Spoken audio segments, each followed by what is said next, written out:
বাতের মূল জিনিস হলো ব্যথা, এবং সেই ব্যথাটা বিভিন্ন জায়গায় বিভিন্ন লোকেশনে হয়।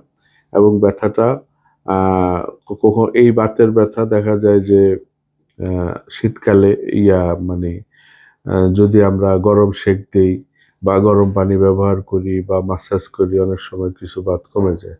আবার কিছু বাত আছে দেখা যায় যে গরম দিলেও কমে না বা ম্যাসাজ করলেও কমে না, সেটা ভিতরে একদম গিয়ে হাড়ের মধ্যে ব্যথা করে, সেটা হলো হাড়ের বাত।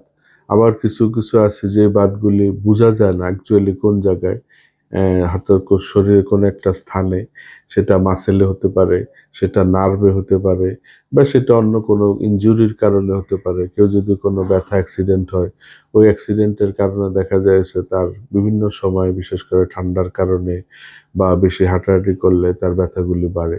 এটা এক ধরনের বাত। তো নরমালি যে বাতগুলো ঠান্ডাজনিত কারণে হয়, এই বাতগুলি আমরা আর্থারাইটিস বলি।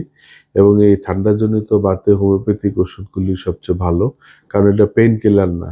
নরমালি অ্যালোপ্যাথিরা বাতে পেইন কিলার ব্যবহার করে, যেটা আমাদের জন্য না, আমাদের হোমিওপ্যাথির জন্য না। আমাদের হোমিওপ্যাথিতে দেখা যায় যে বাতের জন্য আমাদের খুব সিলেক্টিভ কিছু ওষুধ আছে। যেমন বাতের প্রকারভেদে যদি মাসেল রিউমেটিজম হয়, মাসকুলার রিউমেটিজম হয়, সেটা এক ধরনের ট্রিটমেন্ট দেওয়া লাগবে।